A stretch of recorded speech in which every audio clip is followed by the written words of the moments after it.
Taputambala ate ni muzukuru wa bentika n'abente ndi muzamugula wano okulaba nga tutambula nawe tubeere nga tukuwamuko kule olya obibu wasubiddwa okubanga olaba n'okubanga ofuna mawulire gaffe gy'otobadde agesekeka ne gamboze era apetyo tugenda okubanga tutandika olunaku olwaleero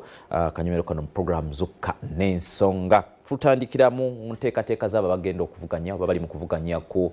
bukulembeze obw'eggwanga entebe y'obwa president 2026 biki ebiri mu nkambi zaabwe byabaddeyo leero bagenda kubeera wano okutalaaga katandike na nkambi ya NRM oba National Resistance Movement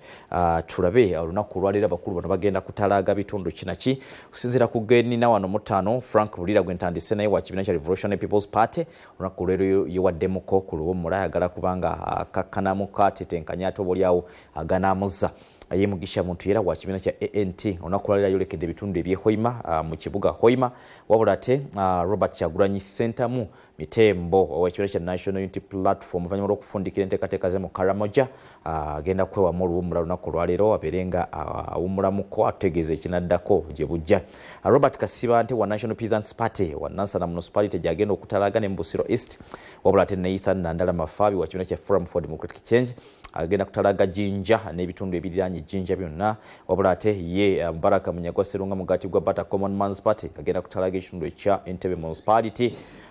Joseph Elton Mabirizi onono nga oba olyawo ye munakibiina ekya Conservative Party olunaku olwaliro agenda kubanga atalaaga ebitundu eby'Emityana okulaba nga naye anoonya akalulu okulaba nga kamutuusa mu buyinza